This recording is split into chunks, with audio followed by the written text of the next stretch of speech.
All right, y'all. I just know that if you're listening, you have probably been a people pleaser at some point in time in your life, or are currently a people pleaser, or a recovering people pleaser, right? You don't have to raise your hand because I know that you're probably in the car listening to this or whatever.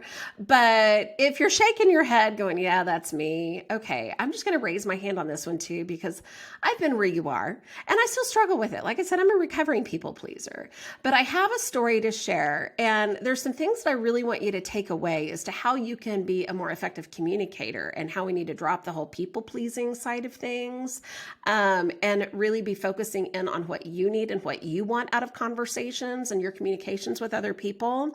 So, I just have to tell you this. Okay. So this was probably, goodness, this has probably been 9 months ago now. We had a gathering at our home and had a whole bunch of friends over. And I have this one couple friend that I just adore. They're just fantastic people. And, the husband is just delightful. And the wife, who's a good friend of mine, I love her heart. She's got the biggest heart and she's the biggest S type personality on the disc. Okay. So again, our S personalities are called our steady relators. They are collaborative in nature. They like peace and harmony. They just want everybody to be okay. And this is why they can totally fall into the people pleaser mode, is because they're just wired very peaceful, collaborative, right? They want everybody to be having a good time. They don't want anybody to be upset with them. They fear confrontation more than anything. So they're going to do whatever they can do to avoid confrontation at all costs. Okay. And the problem with that is that, okay, life is full of confrontation and we have to face it at some point. And if you just want to put your head in the sand, that's not going to help you. And so anyway, okay, so back to the story. So nevertheless, I was talking with this friend of mine and she was talking about some family dynamics, some things that were going on with family. And she had a family member actually working in her workplace as well too. And she owns her own business and whatnot. And it was just causing a lot of struggle, a lot of consternation. And she was just like, I just want everybody to be okay. And I would just want everybody to be happy together, da, da, da, da, da, da, da, right?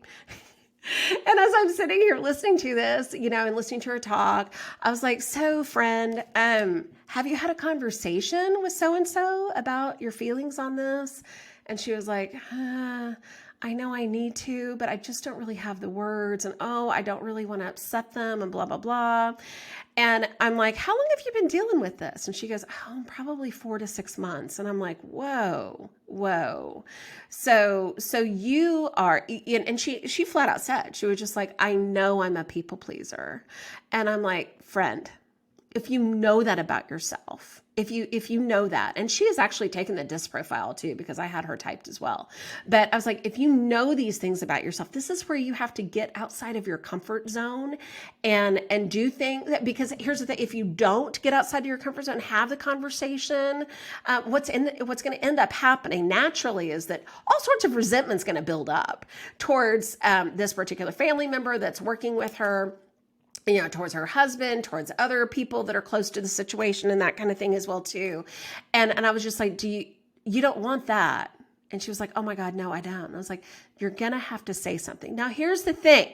This is what I love about my S-type personalities. They are people focused. They can be introverts as well too. This girl isn't necessarily an introvert, but she's definitely people focused and very sensitive to people's thoughts, feelings, and emotions. And so I walked her through like a couple of thoughts, how she could go about approaching the situation very delicately, because she did have some really interesting personalities that she was dealing with. And I get that, we've got to be sensitive to those things, right? But it's all about the style and approach. It's all about the style and approach. And so my advice to you, if you're a people pleaser and you are struggling because you fear confrontation and you don't like the struggle of things, what I'm going to suggest to you is that you write down your top 1 or 2. I'm going to say probably 1. What is your one biggest struggle that you're having with this person that's causing conflict? What's the one thing? Write it down.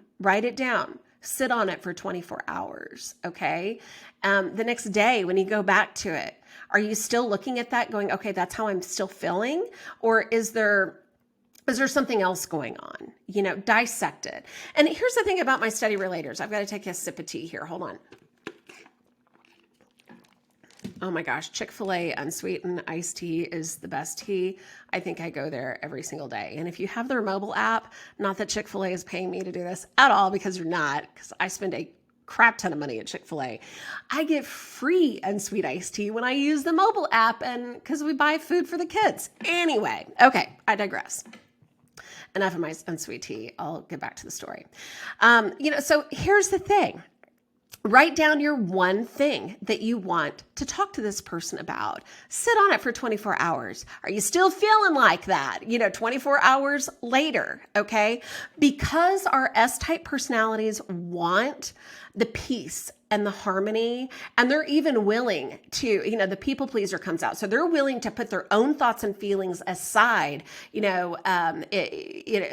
the benefit of anybody else around. Okay, that's not going to work long-term either. Okay, but you've got to nuance the message. So depending on who it is that you're communicating to, and this is a large part of what I teach my clients about. Oh my gosh, I've got trainings galore on this. You need to hook me up with you if you need trainings with this with your team. You have to know the person that you're communicating with, okay? So take a hot minute, and that's what I told her too. I was just like, all right, talk to me about this family member, who's working for you. What type of person are they? And so she started describing who they were, and they're very different than she, okay? And so, in fact, this family member was a C type. They're a conscientious type person, so they're non-emotional. They are data-driven, okay? They avoid conflict, right? And she's a conflict avoider as well too. So if you're going to talk to somebody, in her case, who's a C-type personality, is very non-emotional and just wants the facts only, then that's exactly what you give them. All right.